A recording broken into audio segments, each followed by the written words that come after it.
What's up, Make Pop Music? It's Austin here from Make Pop Music and Austin Hall Audio, and today we are back with another video. And for the video today, I wanted to go over something that I think is going to help a ton of y'all, and that is how to record professional vocals at home. So this video can be for anybody from artists just trying to record themselves so they can work with producers remotely, like a lot of the people that I work with, or this can be for producers that are working in a home setup, or people that are really just kind of getting their feet wet engineering vocals. So in this video today, we're going to go over some basics like picking the right microphone, picking an interface, how to set levels, some mic technique that can really help, and then I'm just going to go over some of my kind of vocal tracking chains and vocal monitoring chains, and then by the end of the video, you should basically have all of the keys to go ahead and start recording the best quality vocals that are possible in your environment with your equipment. There is a ton to talk about, so let's just go ahead and hop in, but before we do that, I just wanted to let you know that I will have a little checklist that you can grab in the description below completely for free. It's basically just going to be a checklist to go over when you're recording yourself for things to kind of remind you of. So it'll be a lot of the stuff that we cover in this video, but if you want a little at-home vocal recording checklist, just download that for free. And then if you like this video, make sure you like, comment, and subscribe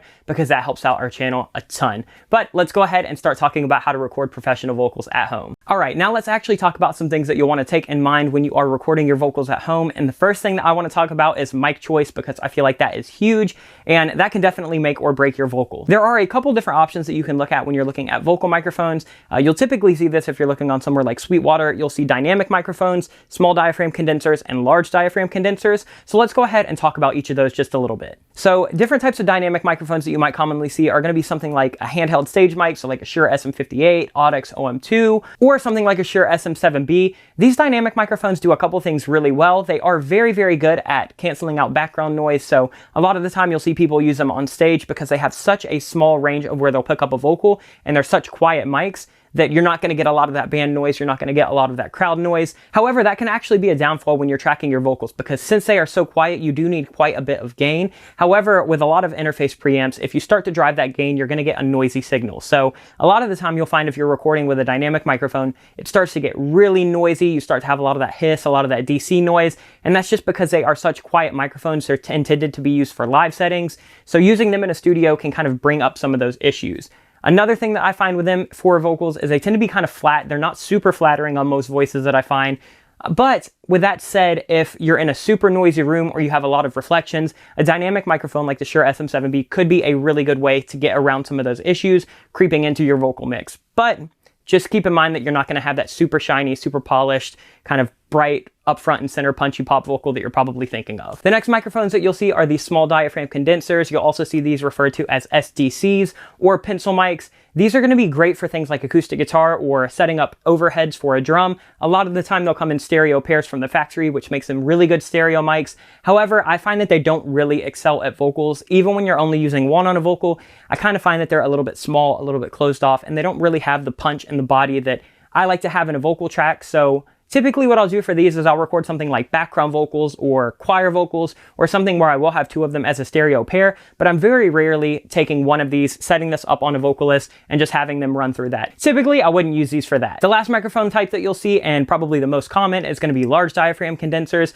So that could be anything from something like this Advanced Audio 251 that I have on the stand, or something like the Slate ML1. You've got things like the JZ microphones, you've got Lauten Audio that makes large diaphragm condensers, and these are going to be kind of the go-to standard for vocals, whether that's a $150 large diaphragm condenser or a $20,000 large diaphragm condenser. They tend to be the ones that have the most kind of open signal, they tend to be the ones that have the best signal to noise ratio, and they tend to be the ones that just sound a little bit more flattering for vocalists. With that said, they can be kind of sensitive, so if you are in a noisy room, they will pick a lot of that up, so that's something to keep in mind, but we'll talk about the room issues in the next little segment of this video. When you're picking a large diaphragm condenser, a couple things to keep in mind are, do you want a tube microphone or an FET microphone? This right here is a tube microphone, which means it has a tube in it, it's running to an external power source, which means that typically tube mics will be a little bit smoother in the top end, they'll have a little bit more roundness in the low end, and they'll kind of give you that vintage, warm sound that you're thinking of when you think of, like the 60s to the 80s. However, it's all different. Every tube microphone will sound completely different. And then you've got, on the other hand, FET microphones, which are going to have a transformer in them where they're kind of going to give you a more focused and punchy sound, but they can be really, really great as well. Typically, when you think of a high-end pop vocal, it's going to be some expensive tube mic like a 251 or a Sony C800 or something like that. But you can kind of make it work with whatever you have. I just wanted to kind of let you know that those options are out there. So it might be something to try one versus the other and see which works better for your voice. The last thing to keep in mind when you're picking your microphone is polar patterns. So some mics will only have one polar pattern. If it's a large diaphragm condenser and it only has one, it's most often going to be a cardioid. However, if you have options, you'll probably see something like this, and these will be polar patterns that you can select. So you're most often going to want to go for something like cardioid. That means that basically this capsule right here is going to capture sound right in front, which is going to give you that kind of clear focus sound. You're going to get rid of a lot of those room issues. However, if you're doing something like you're recording a vocal far away and you want that roomy sound, you can either put it in Omni, where it's going to kind of capture the sound from all around. Granted, it's not going to be a stereo sound. However, you've got two capsules on this that are going to kind of give you a 360 sound of the room, or you can put it in something like figure 8. So let's say I was right here and I had another vocalist on the other side and we were doing like a duet. We could do something like that. But choosing that right polar pattern can definitely be a big benefit when you're trying to get that clear and focused sound. Here's a quick example of what it sounds like when I have it on a really, really tight cardioid versus something like an omnipolar pattern. All right, so I'm going to show you what the mic sounds like in omni mode. This is just going to show you that Omni mode will pick up some of those room issues, especially if you're not in a treated room. Here's what that sounds like. I'll get through it, but baby, tell me why'd you do it, yeah. I always knew it, I kinda just fell to ruins, yeah. So it's not bad, but it's not quite as focused as I'd like. Here's what it sounds like in cardioid. I'll get through it, but baby, tell me why'd you do it, yeah. I always knew it, I kinda just fell to ruins, yeah. After you have your mic picked out, you're going to want to go ahead and pick out a preamp. Most interfaces and budget level interfaces will end up coming with preamps in them. So anything like a Focusrite or an Apollo or anything like that is going to have preamps in it. These tend to be pretty clean. They're not going to have a ton of different color, and they'll probably have enough gain to power up something like your LDC. However, if you're using something like the dynamic microphone that we talked about earlier, you might have some issues where you're not getting quite enough gain from some of those kind of budget entry-level preamps that are going to be in your interface. So you might have to use something like a Cloud Lifter, which is a pretty clean preamp that's going to give you a little bit more gain, or you can use something like a 1073, which has a little bit of color, but will still give you that gain to kind of help out. While making sure that you have enough gain in your preamp is absolutely key, another thing to keep in mind is what is the signal to noise ratio, which means not only do you have enough gain, but when you crank that gain, is there a ton of background noise? Because if there is, especially as you compress a vocal, it's going to start to have that hiss, it's going to start to have that DC noise, and that can be a really, really big turnoff in a vocal. So when you're looking for a preamp, make sure that it's something that you can get enough volume out of without having to drive some of that noise that's going to be in the background. The quieter the preamps, typically the better. And then the last thing to keep in mind when you're picking a preamp is, do you want something that's going to have color, or do you want something that's transparent? As I talked about a little bit ago, something that you'll find in like your interface is typically going to be pretty transparent, but if you want a little bit of color for something like a little bit of tone on your vocal, or to kind of pair really, really nicely with your microphone, you can go with an external preamp. I have a couple that I like. I have the Audient ASP800, which has 8 preamps, but 2 of those have options for me to add a little bit of color going into my signal.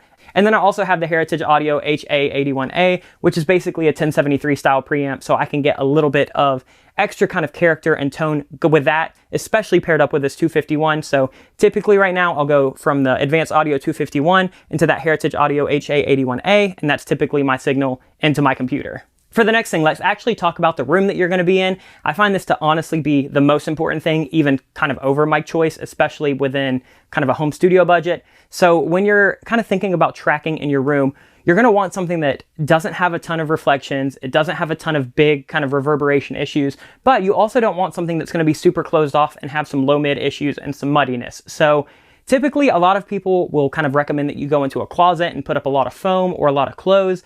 I tend to not like that, because with the closet being so small, I do find that low mids kind of build up really, really nastily, and it's just a vocal that I think sounds really closed off. Even if it is, you know, dry and doesn't have room issues, I typically find that it doesn't sit in a mix super well. So what I'll do instead is I'll kind of recommend that people go out into a bigger room. Even if there are some room issues, I find that you can kind of get around that by doing things like hanging up packing blankets, kind of setting up mattresses. If you have any kind of panels or foam or room treatment, tracking in a treated room should be totally fine. I typically will just track right here in my control room. Granted, it is fully treated, but it is not a super dead room. I like to keep it a little bit lively in here because I'm not a big fan of that kind of like suck you in, super dead, no reverb about anything. And for vocals, it tends to be totally fine. Sometimes there's a little bit of room noise, but even once I compress and kind of get it in a mix, I tend to not find a huge issue there. So just kind of find that balance of how dead do you want it, how live do you want it, and then just figure out where you want to treat that. Again, I've done this with everything like hanging up moving blankets, popping up mattresses next to me. You can even use something like a vocal shield. Something like this can really, really help. You'll typically just put it behind your microphone, and that'll kind of stop the reflections from hitting that wall, bouncing back, and then bouncing back. Typically, when you're recording a vocal, you really want to focus on treating behind the actual microphone and then treating behind yourself, because when you're singing into it, you're going to have reflections that bounce there, and then those are going to come back and hit that back wall, and then they're going to come back and they're going to go right into the capsule right here. So if you can really avoid that, that will kind of help clean up that signal quite a bit, and using something like a reflection shield can help that just a little bit. Before we hop into the next section, I do want to go ahead and show you a quick example of what it sounds like to track in a room that's pretty decently treated and what it's like to track in a room that has no treatment, just to show you what it sounds like on a raw vocal with a little bit of a vocal mix, and then actually in the entire mix as a whole. Here's an example of what it sounds like when I track in a room that is not treated at all and we have a bunch of room reflections. I'll get through it, but baby, tell me why'd you do it, yeah. I always knew it, I kinda just fell to ruins, yeah. So you can hear that it's not tight, it's not focused. Again, just as a quick example, here's what it sounds like when I track it in the studio. I'll get through it, but baby, tell me why'd you do it, yeah. I always knew it. Every other setting was exactly the same, preamp setting was the same, mic was the same distance for me, everything. So room can make a huge difference. The next thing I want to talk about is mic placement. So mic placement within your room, and then mic placement as in where are you to the microphone. So like I said, if you're going to have room issues, move your microphone around and see what spot in the room will sound the best. Every room will have a sweet spot, and every room will have a spot where it sounds absolutely horrific. So just try and experiment as much as you possibly can. Again, the more treated a room is, the better. And honestly, the bigger and more open, I tend to find the better. I don't like being in small boxy rooms or in closets or anything like that. But once you've actually placed the mic, the next thing that's super important is where are you in relation to that microphone? When we're talking about mic placement, typically we'll kind of start from a baseline and then we'll just kind of work from there. So right now, this mic is upside down just because it has a tube in it that'll heat up, and I don't want that heat to rise up into a capsule. However, you can put your mic whichever way you really prefer.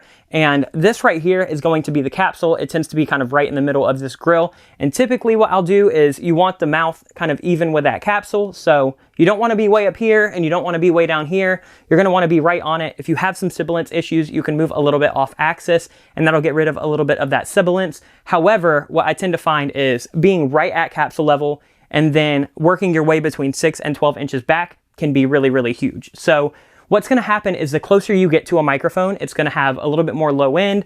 You're going to have a little bit more low mids. It's going to be a little bit boomier, but it is going to be more focused, and it is going to be a little bit drier.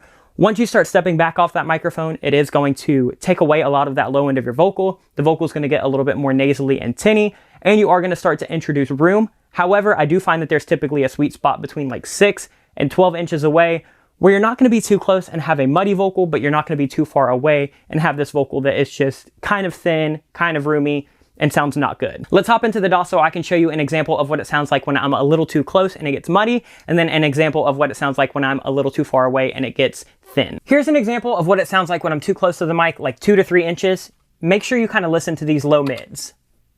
I'll get through it, but baby, tell me why'd you do it, yeah. I always knew it, I kinda just fell to ruins, yeah. That might be cool if you have somebody who's super breathy, like maybe a Billie Eilish style vocal, or maybe something like a younger pop kind of artist, but it doesn't really sound good for this. And to me, especially if I was to throw a full vocal chain on it and put it in the mix, it's going to be muddy, and I'm going to have to start taking away a lot of that. In contradiction to that, here's what it sounds like when I'm too far away. This is when I was standing like maybe 24 to 30 inches away. I'll get through it, but baby, tell me why'd you do it, yeah.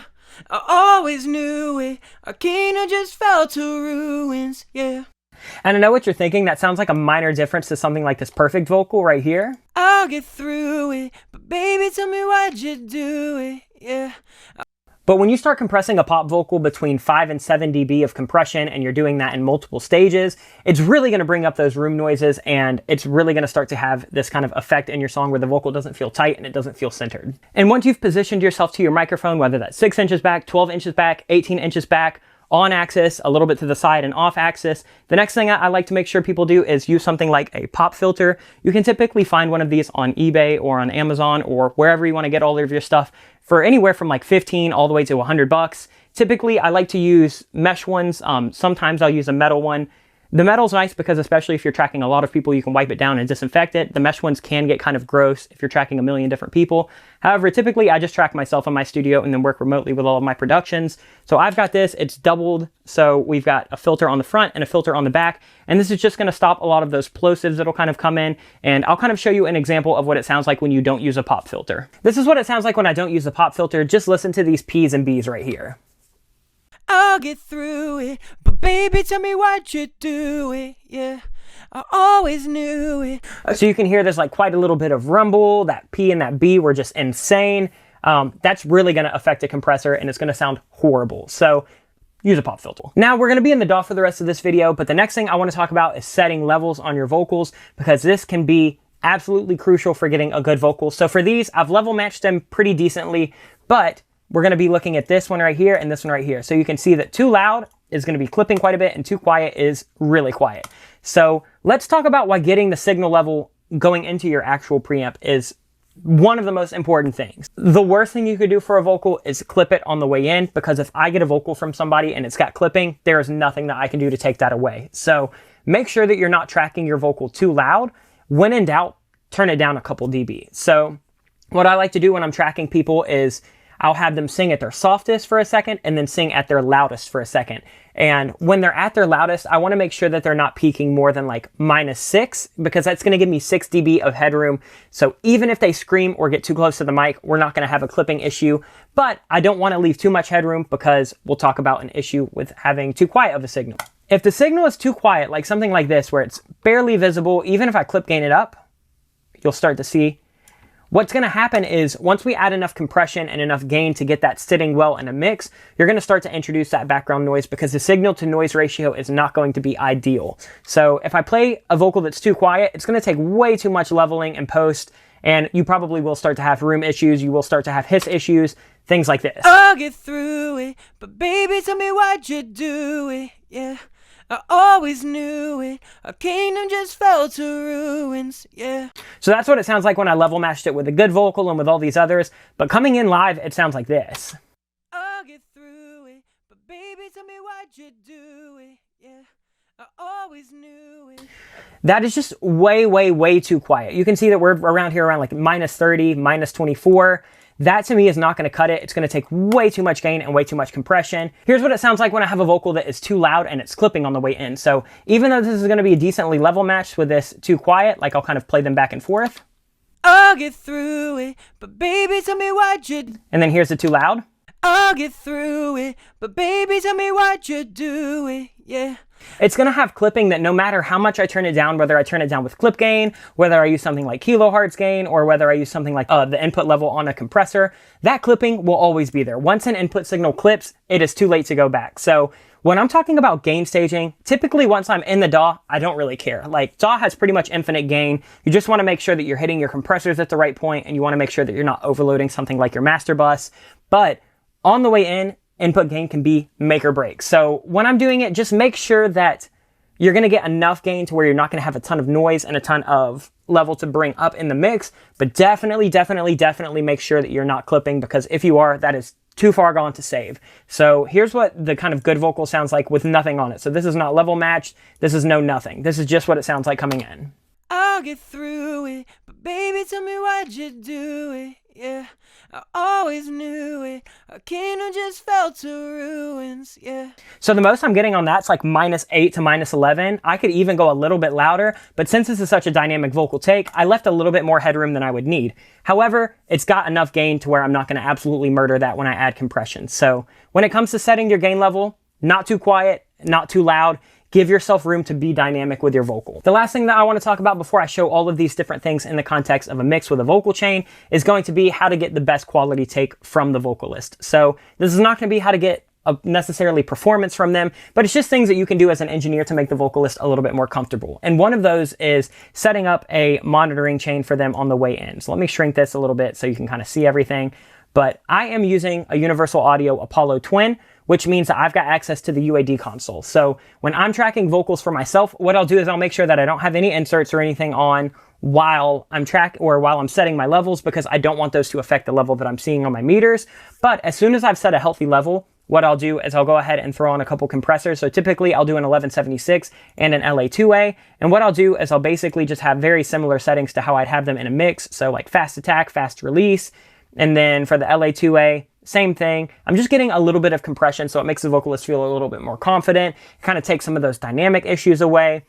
And then what I'll also do is I'll give the vocalist an option to have something like reverb or delay. So what I've done right here is I've set up a couple different sends. I've got a reverb send right here that's kind of just a decently long vocal plate, or I think maybe it's actually a vocal hall. Yeah. And then I've got something like Dimension D just to give them a little bit of width in their vocal. So this is pretty similar to like a chain that they'll have in the full mix. It just doesn't have EQ and de-essing and stuff like that. But I've noticed that I will get a completely different side of the vocalist if I'm tracking them with some compression and some reverb and some spatial effects, something that's going to help them feel like they're hearing in their head what they're hearing in the mix. So in UAD, it's really easy to do this. You can just set all that up on the channel and then it's no latency. And I like to just make sure that I'm monitoring it. I don't want to record this into my DAW with any of these effects. But if I wanted to record with compression and with EQ and stuff like that, I could easily just hit UAD record. And that's basically going to pop everything into my DAW with however I have it in this chain. But we're just monitoring for this. So setting up a good monitoring chain for your vocalist can be absolutely key. And then another thing that I like to do is actually have a vocal template kind of set up. So once we start tracking, they basically never hear their vocal, you know, quote unquote unmixed. So what I'll do typically is I will set up a track where I'll just have like a blank track that is a mono track coming in with whatever it would be. Right now, this is set to screen recording, so don't worry about any of this, but it would normally just be like Universal Audio Apollo 1 or my ASP 800 input 4. No matter what it is, just set yours up and then you can either duplicate that or you can open up lanes in Cubase where you can just track as many different versions as possible. And that will tend to make a vocalist pretty comfortable. And then once you've set that template up, you can talk to the vocalist about whether they would like to record longer takes and piece them together in big sections, or whether they want to do shorter takes and comp them. So if they're gonna be comping heavily, I really suggest using something like these lanes right here where you can just track 30 different versions of them singing the same take over and over again, and then you can basically just make whatever you want piece by piece for your main vocal. If you want a whole video on vocal comping, that can be its own completely separate video. However, in this video, I just want to talk about giving your vocalist the option to comp short takes or run with long takes. I'm a long take person, but I track a ton of people that are short take people. Once you've established the monitoring chain, you've established if you're going to be doing longer takes or shorter takes, and you've kind of set up all of your tracks, the next thing that I like to do is get a vocal mix going. So once I start playing back takes, the vocalist will hear it with a decent mix on it. And it doesn't have to be anything insane. I'm just going to go ahead and engage the good vocal right here. But typically what I'll do is I'll pop on something like auto-tune and I'll set that to the key of the song just so they can hear what some rough tuning on the vocal will sound like. And then I'll go ahead and I'll set up a couple different compressors and EQs. So I'll use something like Virtual Mix Rack and kind of just do what I would do in a normal mix. So 1176, 2A, maybe an EQ to control some of that. And then I'll just turn on some compression and some de-essing. And here's what that kind of sounds like. I'll flick that on and off so you can kind of hear it through the mix. But just listen to how much tighter and more confident it makes the vocal sound. So when I'm listening back with the vocalist, we can understand what it's going to sound like in the context of a full mix. Here's it with nothing. I'll get through it. Baby, tell me why'd you do it? Yeah, I always knew it. I kind of just fell to ruins. Yeah. And then what I'll do is I'll go ahead and pop some of my sends and effects on there. So I'll go ahead and have some parallel widening, a short reverb, long reverb, stereo delay, basically as close to what it'll be in a final mix as possible. But that way, if I record a vocalist and we think it was a good take, we can listen back and hear what it'll sound like in real context. So if I just recorded this, I could listen back and hear this. I'll get through it. Baby, tell me why'd you do it? Yeah, I always knew it. I kind of just fell to ruins. Yeah. And having that option to listen back like that creates a lot more confidence opposed to listening back like this. I'll get through it. Baby, tell me why'd you do it?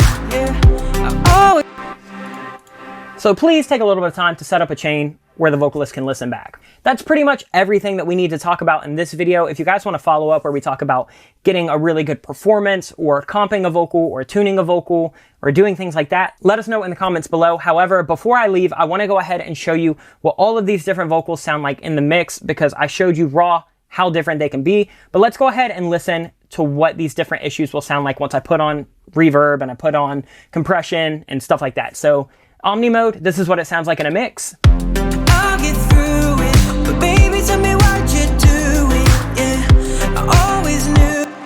A little thin, a little roomy, not very pleasing. Here's what it sounds like with too much room. I'll get through it, but baby, tell me why'd you do it, yeah, I always knew it, I kinda just felt too rude.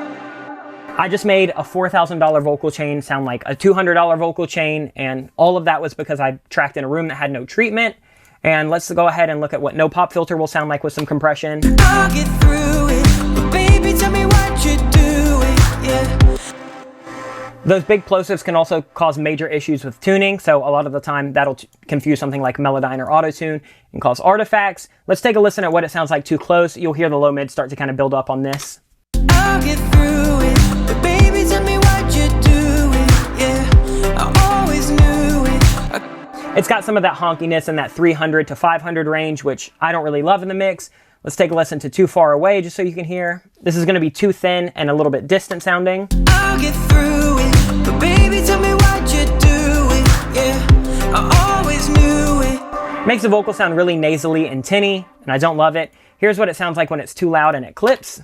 I'll get through it, but baby, tell me why'd you do it, yeah, I always knew it, I can't. Completely non-workable in a mix, would absolutely fall apart and would make the whole mix sound like it was amateur. Here's what it sounds like if it's too quiet. I'll get through it, but baby, tell me why'd you do it, yeah, I always knew it, a kingdom just felt. We could work with it in a pinch. I could add some more body into it, but in these areas right here, especially if I'm not going to cut that out or gate that out, we do have a ton of background noise, which I don't love. And then let's take a listen to the good, well-balanced, well-tracked vocal. I'll get through it, baby, tell me why'd you do it, yeah, I always knew it, a kingdom just fell to ruins, yeah. All right, and that pretty much does it. Of course, there's a lot more to go over in terms of vocal comping, how to edit vocals, how to tune vocals. If y'all want more info like that, let us know and we can do a follow-up video to this one. But for this video, I wanted to make sure I kind of helped all of you get the best quality vocal possible, especially on the way in, because whether you're doing that yourself or you're sending it to a mixer or a producer, the source signal is always going to be the most important for a vocal, so just make sure you're canceling out some room noise, make sure that you're getting as good of a take as possible, make sure you're not clipping the mic signal, make sure that you have some things like a pop filter or some treatment or a reflection filter, and that will help drastically improve the quality of your mic and of your preamp and just of your vocal in general without having to go spend a ton of money on a $4,000 microphone and a $3,000 interface. Just get back to the basics. But hopefully this video helped you. If you have any questions, let me know in the comments down below and I'll help you with whatever I possibly can. Other than that, make sure you download that free checklist that you can go over when you're recording your own vocals at home. And again, if you like this video, please make sure you like, comment, and subscribe. To check out more of our content, head over to makepopmusic.com. You can see all of our free and paid content over there. But that's going to do it for this video. We will be back next week with more content. Much love, everyone. Peace.